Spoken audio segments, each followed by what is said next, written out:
Hey friends and artists, this is Khadija Yassine from Staying Organic. One of the most frequently asked questions that I get is how do I remove a henna stain from my hand once it started to fade, once the color's not looking so great and parts of it have kind of faded out and left and it's just not looking too great. And plus we all know, us henna addicts all know that that's the point at which we're like itching to get our next stain on our skin.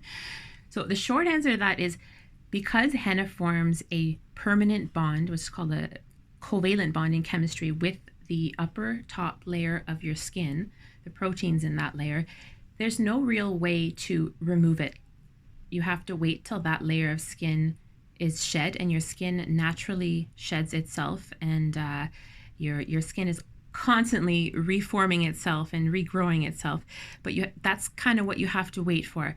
However, having said that, there are ways to help it along. So I'll show you what I've got going on right now.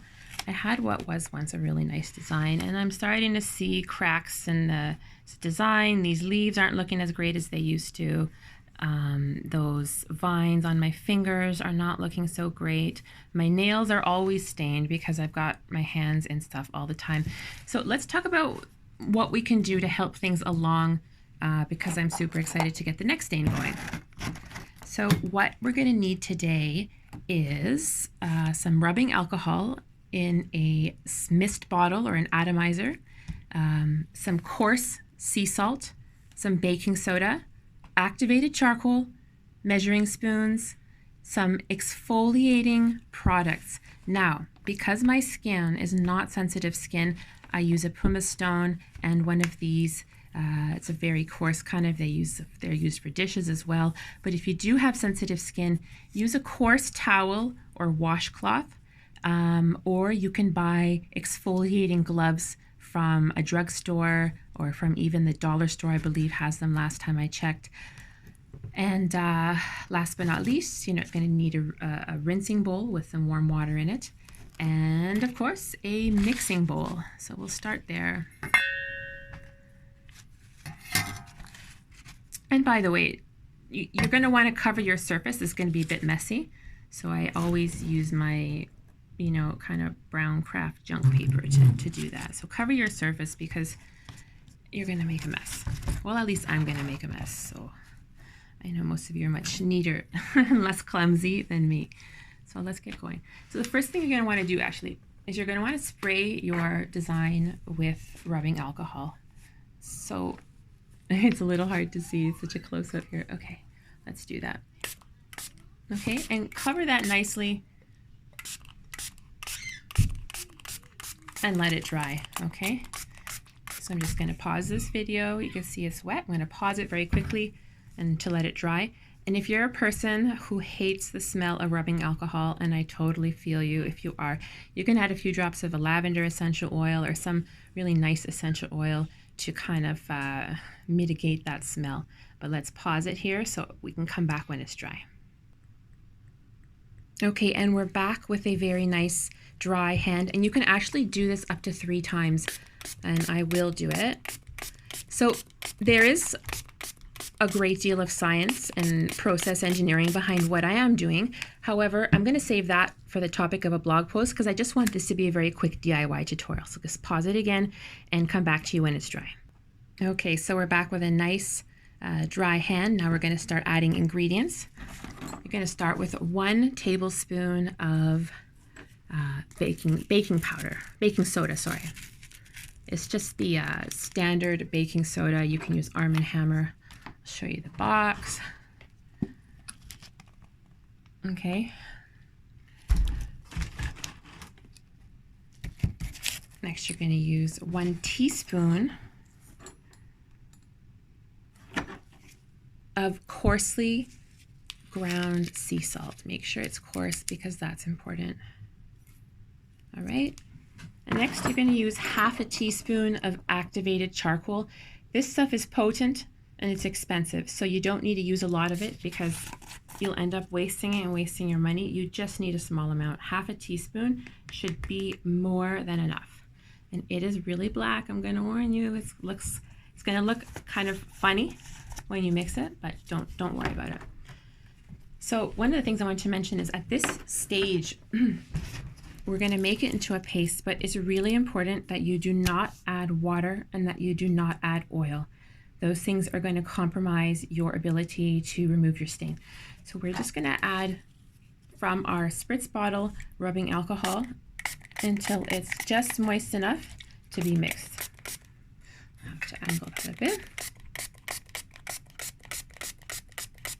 And again, I plan to put up a blog post. I'm just in the process of getting my new website designed, and then I'll be able to communicate with everyone much better than I am now. Okay, so it's almost there. You could see it's getting wet, but it still has some dry spots. Use a popsicle stick or something to mix. I like to use popsicle sticks because that reduces the risk of cross-contamination in my lab. Because if you use the same utensils many times, no matter how well you wash them, unless you sanitize them, you're going to run a risk of cross-contamination. And because I run a plant-based lab and a vegan lab, I always have to make sure that I'm not cross-contaminating with anything. Okay, almost there. You can see it's becoming a really nice thick paste. A little more. And if you really need to, you can just open this and just put a few drops in. Okay. So as I'm mixing, I will just let you know, we do plan to have a actual professionally formulated version of this in our store soon, but this is just a quick DIY so you guys can do it at home. Believe me, I know that feeling of when you just want to get rid of your design and get a new one on, a fresh one, a really beautiful one, and you've got the idea for it already, and you just can't do it because you're waiting for your old one to go. All right, let's do this. So now it's this really, I'm wearing black gloves so you can't see, but it's a really nice paste consistency. I'll show you on the stick. So you have a wet paste. Okay, so here we go. Now this is why we've covered our work area, because this is where things can get messy. You're going to use your paste, put it on your design, and you're going to rub and scrub.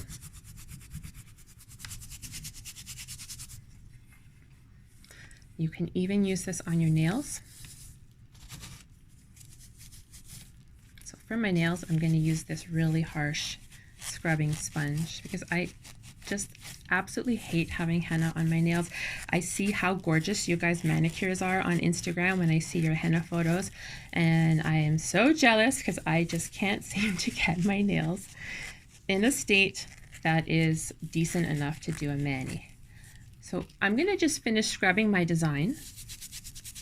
I'm going to exfoliate a little bit also with the pumice stone.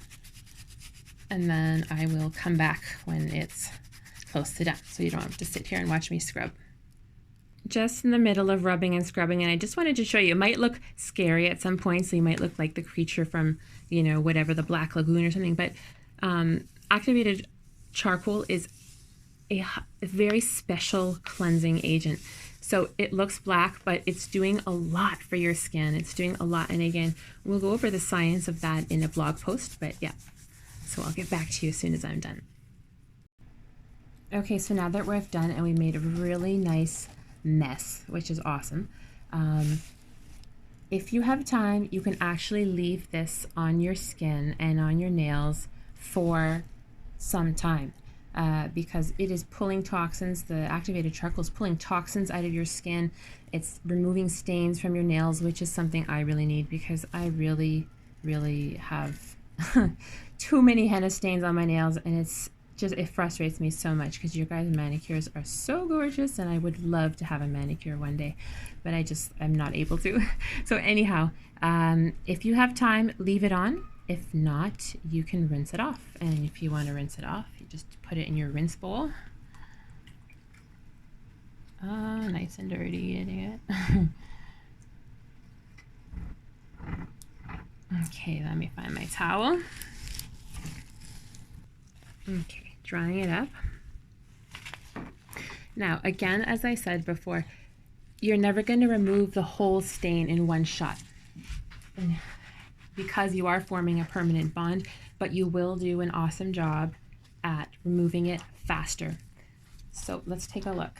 Now, my hand is still somewhat stained with the activated charcoal, and if you don't like that, you can just give it a nice soapy lathered rinse, but I personally like to leave it in there because it is, again, detoxifying my skin. So let's look at what it looks like now. Okay, so this whole area is definitely faded. The fingers, they take a little bit longer because the keratin in the skin is much richer there, but they're definitely lighter, as you can tell. And my nail beds still have activated charcoal in them. And again, that will come out very easily with a soapy lather and like a good wash, but I'm going to leave that in there because it's going to remove the henna stains that I have embedded in my nails. And yeah, you can just do that a few more times and have a fresh canvas ready to go much sooner than you would have if you had just waited. By the way, people with sensitive skin, replace rubbing alcohol with witch hazel, cut the sea salt down by half, and double the baking soda. All right, let me know what you guys think. Thanks.